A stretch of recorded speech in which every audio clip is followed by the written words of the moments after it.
Hi everyone.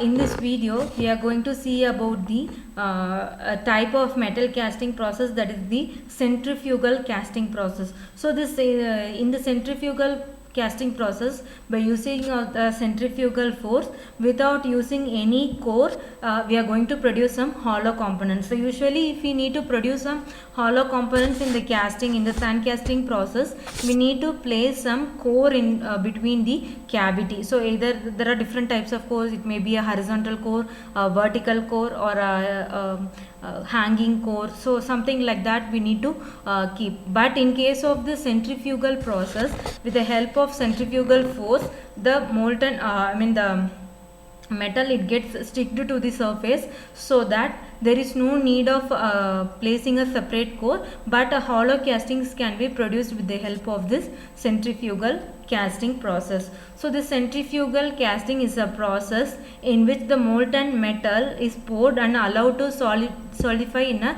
revolving mold. So here the mold will be keep on revolving. While revolving itself, we will be pouring the molten metal. So due to the centrifugal force, the molten metal, it gets sticked to the surface of the mold.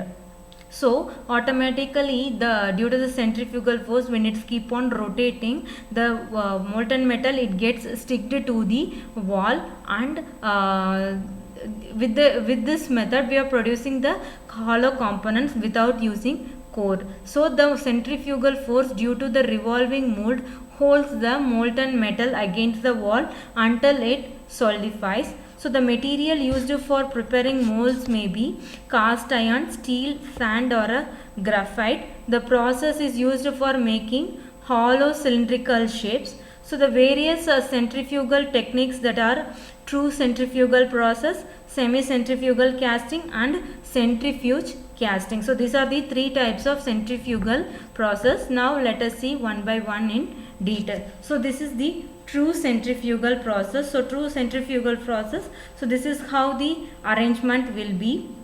The mold box will be keep on rotating. While rotating, the molten metal is poured into the chamber, and due to the centrifugal force, it gets attached to the wall of the mold boxes, and this is used for producing parts like that are symmetrical about the axis.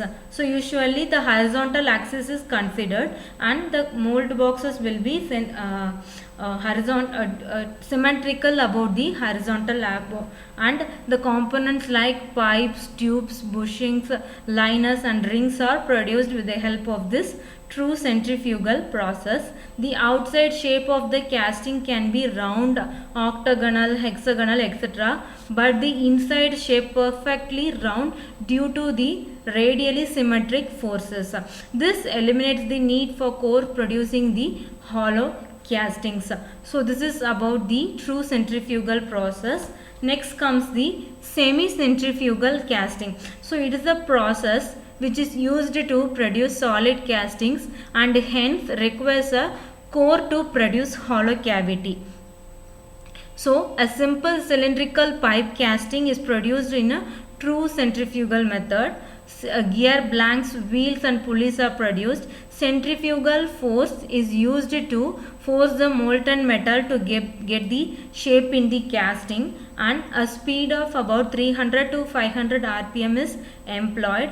Cope and drag molds are made in sand and fixed on the casting machine. Core is also assembled, and the riser is extended to the top surface, and it acts as a pouring basin. The mold is kept in rotating, and the molten metal is poured. So usually for any centrifugal process, the mold will be kept on rotating, and while rotating only, the molten metal is poured into the mold. So the molten metal gets thrown outward, forcing it against the mold wall. The molten metal solidifies and the casting shape is formed. So after cooling, the casting is taken out. So this is how the semi-centrifugal casting is arranged. So this is similar to that of a sand casting process only, where we are placing a core. So there is a cope box and drag box, which is similar to that of a sand casting process, and but still the mold will be keep on rotating. And the next is the centrifuge casting process. So a number of casting whose axis is away from the axis of rotation can be made each time. So when the axis doesn't coincide with the axis of rotation, by the time we are using this centrifuge casting process, any casting shape that can be created in the sand mold can be formed in this process also. Any number of mold impressions are grouped around a central sprue and subjected to centrifugal force due to rotation. Small castings are done by this method. So this is the arrangement of the centrifuging process, where for with a single sprue more components are produced while rotating. So the advantages of this process, the centrifugal process, is they are relatively very light impurities move towards the center, so they can be removed easily, thus helping in producing sound castings. Gates and risers are not needed. This technique is best suited for the mass production of the symmetrical objects, and casting yield is very high in some cases. It is also equal to 100%. Castings acquire high density, high mechanical strength and a fine grained structure. Inclusions and impurities are lighter. These castings have a directional solidification starting from outside to inside. So if we take about the disadvantages, skilled laborers are employed for this process, and inaccurate diameter of the inner surface is casting. Only some shapes can be generated by this casting. Not all alloys are cast in this way, and centrifugal castings require very high investments. So these are some of the parts that are made with the help of the centrifugal casting. So you can see everywhere it is hollow. So this video it shows about the different types of centrifugal casting. Starts from the true centrifugal casting. So this is the true centrifugal casting, which will be keep on rotating. So this is rotated with the help of the rollers, and there is a motor to drive the rollers, because since it cannot be operated manually every time, so the rollers are operated with the motor, and there is also supporting rollers, so which makes the mold box also to rotate. So the molten metal is poured in the funnel through which the it is allowed injected inside the rotating mold boxes. So due to the centrifugal force, it sticks to the wall, and the centrifugal casting is done, and the component is taken out. So this is the component that is produced with the help of this true centrifugal casting.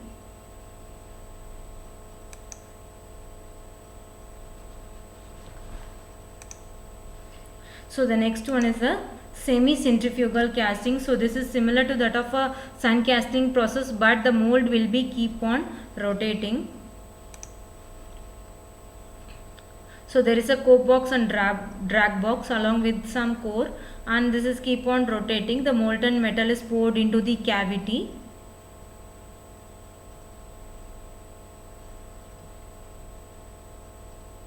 So this is how the semi-centrifugal process is done. So the boxes are separated and the component is taken out. Next comes the semi-centrifuge casting. So here number of components can be produced. So similar components can be produced at the same time. So if you want a circle in a cube in 5 components at the same time, so this centrifuge casting is the best method for that. Here you can see with a single sprue there are different small molds attached with it of the same component to be produced. So here also the mold box will be rotating, and there is only one sprue through which the molten metal is sent to all the cavities. So once if the process is completed, the the component is taken out. So the process is completed and we are taking the component out. So this is the required component can be machined and taken. So this is about the